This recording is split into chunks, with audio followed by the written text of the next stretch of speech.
শুরু হোক সঠিক খবরের সাথে। সকালের প্রতিটি মুহূর্ত থাকুক তথ্য বিশ্লেষণ আর বিশ্বাসযোগ্য সংবাদ। এশিয়ান টাইমসের নতুন অনুষ্ঠান প্রভাতী দৈনিক। নমস্কার, এশিয়ান টাইমসের প্রভাতী দৈনিক অনুষ্ঠানে আপনাদের প্রত্যেককে স্বাগত। আমি সাথে রয়েছি স্নিগ্ধা। চলুন এক নজরে দেখে নেব উত্তর পূর্বাঞ্চলের বহুল প্রচারিত বাংলা দৈনিক সংগ্রাম পত্রিকার প্রথম পাতায় কি লেখা রয়েছে।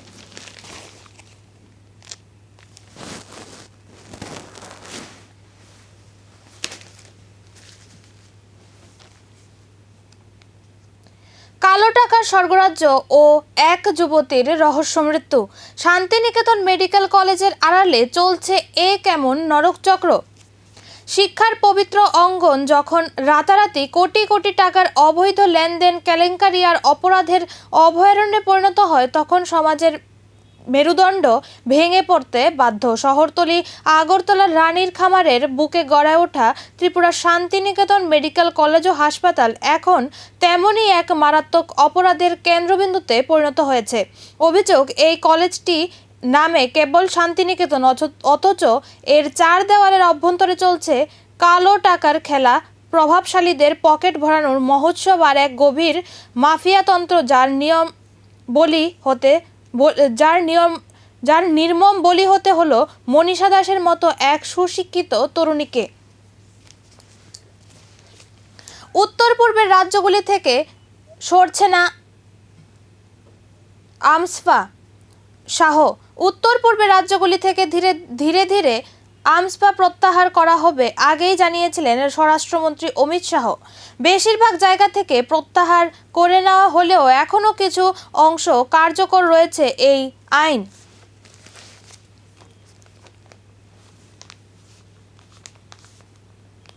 ত্রিপুরায় সিএএতে 2 জন পেলেন নাগরিকত্ব। দেশজুড়ে নাগরিকত্ব আইন বা সিএএ নিয়ে চর্চার আবহেই ত্রিপুরায় এই আইনের অধীনে নাগরিকত্ব প্রদানের প্রক্রিয়া আনুষ্ঠানিকভাবে গতি পেয়েছে। রাজ্যের অবকাঠামো উন্নয়নে ব্যাপক জোর দিলেন মুখ্যমন্ত্রী। উত্তর পূর্বাঞ্চলের 8টি রাজ্যের উন্নয়ন অগ্রাধিকার, উদ্ভাবনী উদ্যোগ এবং বিভিন্ন চ্যালেঞ্জ নিয়ে শুক্রবার মুখ্যমন্ত্রীর সঙ্গে বৈঠক করলেন নীতি আয়োগ। নীতি আয়োগের উপ চেয়ারম্যান অশোক লাহিড়ী এবং আয়োগের সদস্যদের উপস্থিতিতে অনুষ্ঠিত এই বৈঠকে অরুণাচল প্রদেশ, আসাম, মণিপুর, মেঘালয়, মিজোরাম, নাগাল্যান্ড, সিকিম ও ত্রিপুরার মুখ্যমন্ত্রী অংশ নেন। পথ অবরোধ, শান্তি চুক্তি এবং অস্বস্তির রাজনীতি। আসাম আগরতলা জাতীয় সড়ক আবারও থমকে গেল। কয়েক ঘন্টার অবরোধে ভোগান্তিতে পড়লেন সাধারণ মানুষ। আটকে রইল পণ্যবাহী গাড়ি, জরুরি পরিষেবাও ব্যাহত হলো। কিন্তু এই অবরোধের ঘটনাকে শুধু একটি বিচ্ছিন্ন আন্দোলন হিসাবে দেখলে ভুল হবে। সুপ্রিম কোর্টের রায়ে রাজ্যের 10 থেকে 12 হাজার শিক্ষকের ভবিষ্যৎ অনিশ্চিত। দেশের সর্বোচ্চ আদালতের একটি সাম্প্রতিক রায়ের জেরে তীব্র চাঞ্চল্য ও গভীর অনিশ্চয়তা তৈরি হয়েছে ত্রিপুরা শিক্ষা মহলে। সুপ্রিম কোর্টের 2 সদস্যের ডিভিশন বেঞ্চের দেওয়া এক নির্দেশিকায় স্পষ্ট জানানো হয়েছে যে ট্যাট বা শিক্ষক যোগ্যতা নির্ণয়ন পরীক্ষা উত্তীর্ণ না হয়ে যে সমস্ত প্রাথমিক শিক্ষক বর্তমানে কর্মরত রয়েছেন তাদের আগামী 2028 সালের 1 সেপ্টেম্বরের মধ্যে অবশ্যই ট্যাট পাস করতে হবে।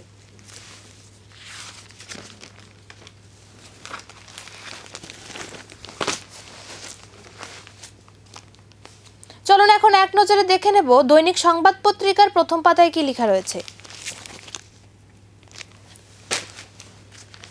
নাবিকের মৃত্যুতে মৌনী প্রধানমন্ত্রী, ক্ষুব্ধ রাজনীতি।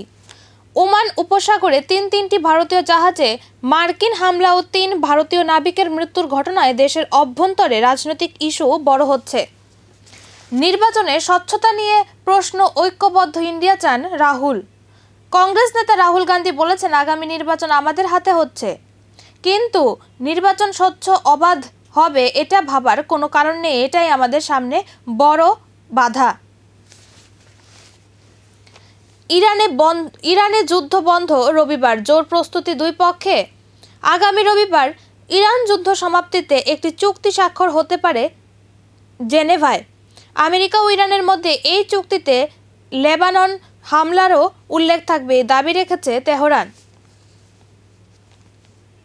রাজনৈতিক হত্যা, পরিবারের পাশে সরকার। 11 জন নিয়োগ হয়েছে, আরও 11 জনের নাম প্রস্তাব।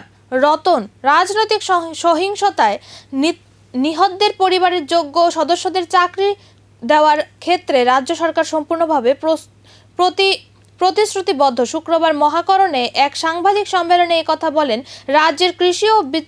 রাজ্যের কৃষি, বিদ্যুৎ ও সংসদ বিষয়ক মন্ত্রী রতনলাল নাথ। এ প্রসঙ্গে মন্ত্রী বলেন, বিজেপি নেতৃত্বাধীন সরকার গঠনের আগে রাজ্যে বহু রাজনৈতিক হত্যাকাণ্ড সংঘটিত হয়েছে।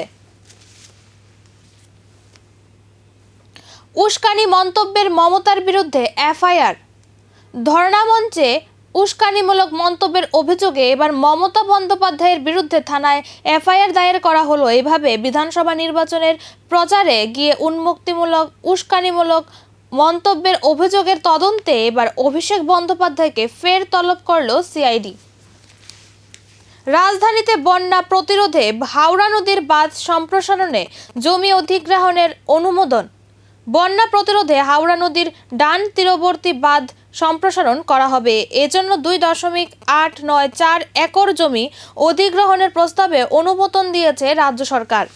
শীতের আগে স্থায়ী সিদ্ধান্ত চান কর্মচারীরা। রাজ্য সরকারের দপ্তরের নতুন ওয়ার্কিং আওয়ার তথা কর্মঘণ্টা নিয়ে প্রশাসনিক মহল ও কর্মচারীদের মধ্যে আলোচনা জোরদার হচ্ছে। সম্প্রতি রাজ্য সরকার বিদ্যুৎ ও জ্বালানি সাশ্রয়ের লক্ষ্য সামনে রেখে সরকারি অফিসের কর্মঘণ্টা পরিবর্তন করে সকাল 9টা থেকে 9টা 30 মিনিট থেকে সন্ধ্যা 6টা পর্যন্ত করছে। একই সঙ্গে মাসের সব শনিবার ছুটি রাখার সিদ্ধান্ত কার্যকর রয়েছে। যদিও এই সময়সূচি স্থায়ী কিনা সে বিষয়ে সরকার এখনও আনুষ্ঠানিকভাবে কিছু জানায়নি।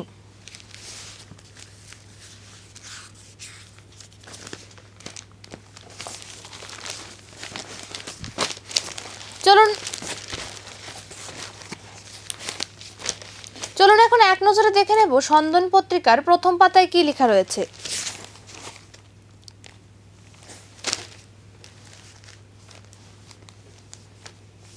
বিএসএফ এর গুলিতে বাংলাদেশের মৃত্যু। কৈলাসহর মহকুমার ইরানি থানাধীন লাটিয়াপুরা ভারত বাংলাদেশ সীমান্তে শুক্রবার সন্ধ্যায় চোর চালান প্রতিরোধে বিএসএফ এর গুলিতে এক বাংলাদেশি নাগরিকের মৃত্যু হয়েছে। দাবি পূরণের আশ্বাস প্রত্যাহার, অবরোধ পুনর্বাসন ও ত্রিপাক্ষিক চুক্তি সংক্রান্ত দাবি পূরণের আশ্বাস ও মুখ্যমন্ত্রীর সঙ্গে উচ্চ পর্যায়ের বৈঠকের প্রতিশ্রুতির ভিত্তিতে অবশেষে 72 ঘন্টার জাতীয় সড়ক ও রেল অবরোধ আন্দোলন প্রত্যাহার করে নিল আত্মসমর্পণকারী জঙ্গিরা। জঙ্গল থেকে উদ্ধার 24টি গরু। উত্তর ত্রিপুরা সীমান্তবর্তী পানুসাগর মহকুমায় গবাদি পশু পাচারের বড়সড় ছক ভেস্তে দিল বিএসএফ। কাজে যোগ দিলেন রাষ্ট্রদূত দীনেশ। বাংলাদেশে এসে পৌঁছেছেন ভারতের নতুন হাই কমিশনার দীনেশ ত্রিপাঠী। স্ত্রী মৃণাল ত্রিপাঠীকে নিয়ে শুক্রবার দুপুরে পট্রপোল বেনাপোল সীমান্ত চেকপয়েন্ট দিয়ে বাংলাদেশে প্রবেশ করেন তিনি। সাহস সকাশে বিপ্লব। শুক্রবার দিল্লিতে কেন্দ্রীয় স্বরাষ্ট্রমন্ত্রী অমিত শাহের সঙ্গে একান্ত সাক্ষাৎ করেন রাজ্যের প্রাক্তন মুখ্যমন্ত্রী তথা পশ্চিম ত্রিপুরার বর্তমান সাংসদ বিপ্লব দেব। দুজনের মধ্যে বেশ কিছুক্ষণ রুদ্ধদ্বার আলোচনা হয়। পরে সামাজিক মাধ্যমে বিপ্লব নিজেই এই সাক্ষাতের কথা জানান। মাইক্রো ফিন্যান্সের প্রতারণা, অসহায় পরিবার। টাকা আত্মসাতের চাঞ্চল্যকর ঘটনা উঠে আসলো সাব্রুম মহকুমার সাব্রুম আনন্দপাড়াস্থিত বেসরকারি ভিলেজ নামক মাইক্রো ফিন্যান্সিয়াল কোম্পানির বিরুদ্ধে। তদন্তের নামে ভরং হতাশ মানুষ। কিংবা কি রাম, আজ পর্যন্ত কোনো ঘটনার তদন্ত রিপোর্ট প্রকাশ্যে এলো না। কোথাও কোনো ঘটনা ঘটলে তড়িঘড়ি সাধারণ মানুষের ক্ষোভ সামলাতে ম্যাজিস্ট্রেট পর্যায়ে তদন্তের নির্দেশ দেওয়া হয়, কিন্তু দেখা গেছে ঘটনার তদন্ত করে ম্যাজিস্ট্রেট কী রিপোর্ট দিয়েছে তা আজ পর্যন্ত জানতে পারল না রাজ্যের মানুষ। শিশু শ্রম বিরোধী অভিযান। আন্তর্জাতিক শিশু শ্রম প্রতিরোধ দিবস উপলক্ষে 59 জেলার কুমারঘাট বাজারে বিভিন্ন ব্যবসায়িক প্রতিষ্ঠানে বিশেষ অভিযান চালায় প্রশাসন।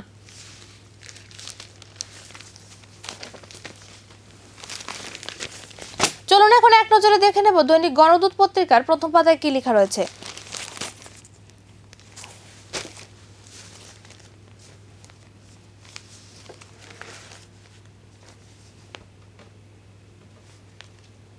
আইজিএম এর সামনে নিগমের হকার উচ্ছেদ, ফুটপাত দখল মুক্ত।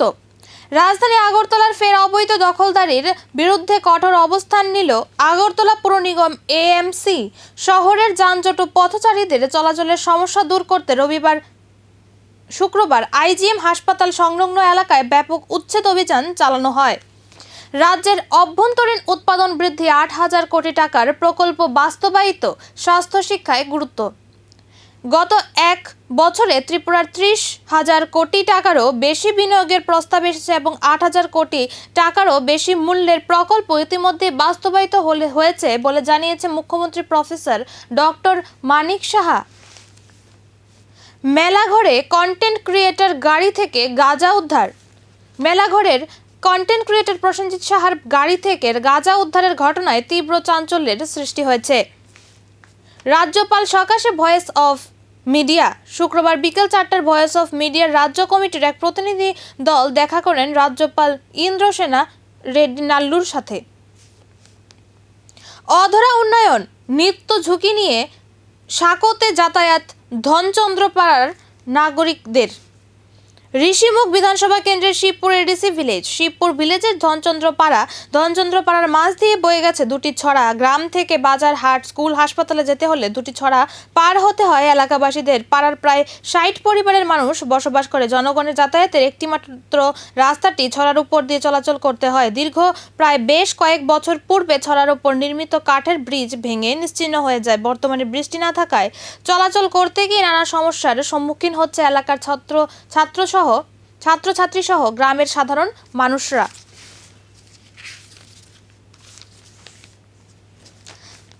গ্যাস সংকট, ৩ দিন মিড ডে মিল বন্ধ।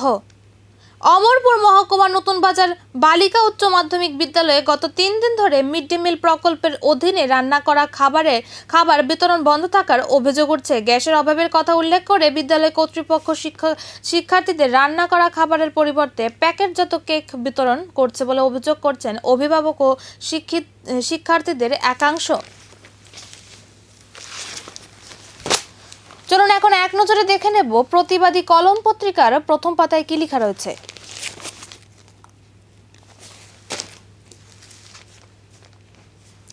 প্রচুর সুযোগ নষ্টের খেসারত দিয়ে বসনিয়ার বিরুদ্ধে ড্র আয়োজক দেশের। বিশ্বকাপের প্রথম দিন 2 ম্যাচের ফলাফল পাওয়া গিয়েছিল। তৃতীয় ম্যাচ ড্র হলো।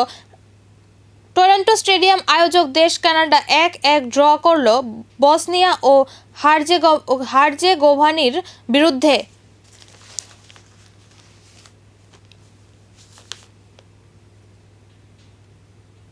কাগজে বরাদ্দ, খরচে গতিহীন। কাগজে কলমে উন্নয়নের পাহাড়, বাস্তবে অপূর্ণ প্রকল্পের স্তূপ। বাজেটে হাজার হাজার কোটি টাকার বরাদ্দ, অথচ সেই অর্থ খরচ করার ক্ষেত্রেই চরম ব্যর্থতা।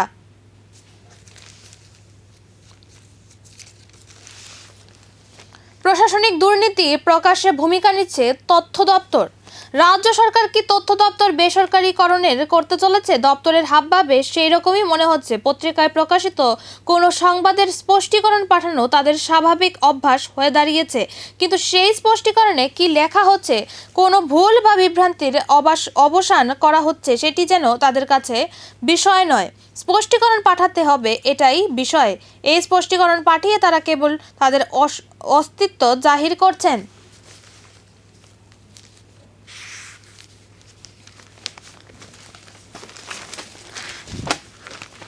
চলুন এখন এক নজরে দেখে নেব রাষ্ট্রীয় কণ্ঠ পত্রিকার প্রথম পাতায় কি লেখা রয়েছে।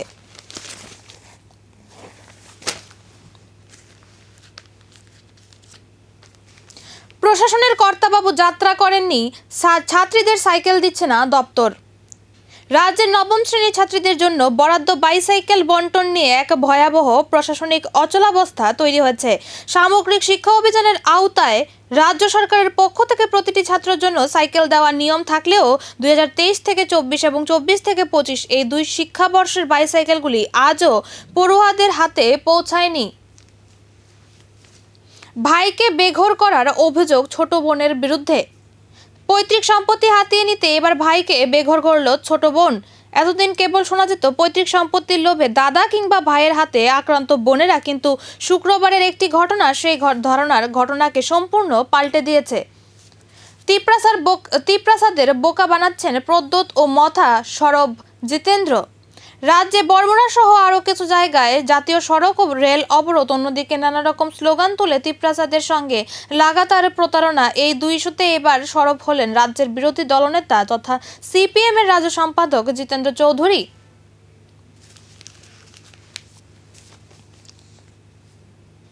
রাজনৈতিক হিংসায় নিহত 18 জনের পরিবারে চাকরি। বিদ্যুৎ ও সংসদ বিষয়ক মন্ত্রী রতনলাল নাথ আজ জানিয়েছেন, রাজনৈতিক সহিংসতায় নিহতদের পরিবারের যোগ্য সদস্যদের সরকারি চাকরি দেওয়ার ক্ষেত্রে রাজ্য সরকার সম্পূর্ণভাবে প্রস্তুতিবদ্ধ।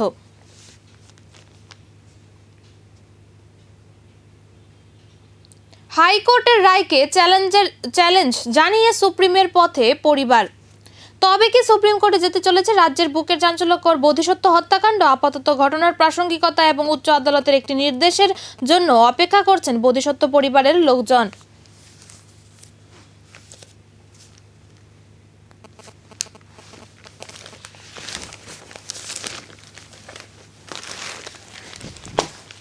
চলুন এখন এক নজরে দেখে নেব আজকের ফরিয়াদ পত্রিকার প্রথম পাতায় কি লেখা রয়েছে।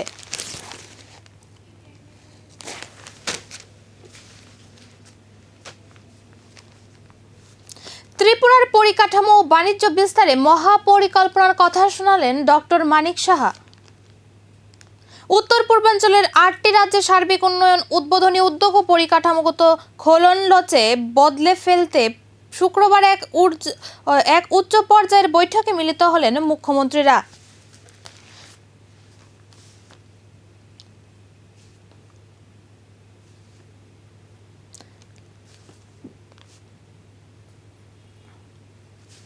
আন্তর্জাতিক জলসীমায় শক্তি বাড়াবে ভারতীয় নৌবাহিনী। হরমুজ স্ট্রেট আন্তর্জাতিক জলসীমা হিসাবে চিহ্নিত, আর সেখানেই গায়ের জোর দেখিয়ে নিরীহ নাবিকদের রক্ত ঝরাচ্ছে ইরান ও আমেরিকা। গত দুদিনে আমেরিকার ধারাবাহিক হামলায় 3 ভারতীয় নাবিকের মৃত্যু হয়েছে। এই ঘটনায় আমেরিকাকে শক্ত কূটনৈতিক প্রতিবাদ জানিয়েছেন ভারত। দিল্লিতে প্রদ্যোতের সঙ্গী শুক্লাচরণ ভিলেজ কাউন্সিলের আগে নয়া অঙ্ক বিজেপির 2 শরিকের। কেন্দ্রে মোদী সরকার ও প্রধানমন্ত্রী পদে নরেন্দ্র মোদীর 12 বছর পূর্তির মঞ্চকে ব্যবহার করে কি ত্রিপুরার পাহাড়ে নতুন রাজনৈতিক অঙ্ক কষা শুরু হলো। দক্ষতা উন্নয়নের মোড়কে কেন্দ্রীয় মন্ত্রী জয়ন্ত চৌধুরীর মন্ত্রকে তিপ্রামথা সুপ্রিমো প্রদ্যোৎ বিক্রমানিক্য দেববর্মাকে পাশে বসিয়ে বৈঠক সারলেন।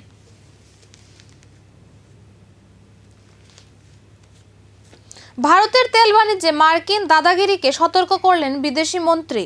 রুশ তেল কেনা নিয়ে খামখেয়ালি ট্রাম্পের নীতি পলিসি আমেরিকাকে তুলনাধনা করছেন জয়শঙ্কর। রুশ তেল কেনা নিয়ে ট্রাম্প প্রশাসনের দ্বিমুখী নীতিকে ভারত যে মোটেই পাত্তা দেয় না তা সাফ ভাষায় জানিয়ে দিয়েছেন বিদেশমন্ত্রী এস জয়শঙ্কর। আমাদের অনুষ্ঠান আজকের মতন এখানেই শেষ। নমস্কার।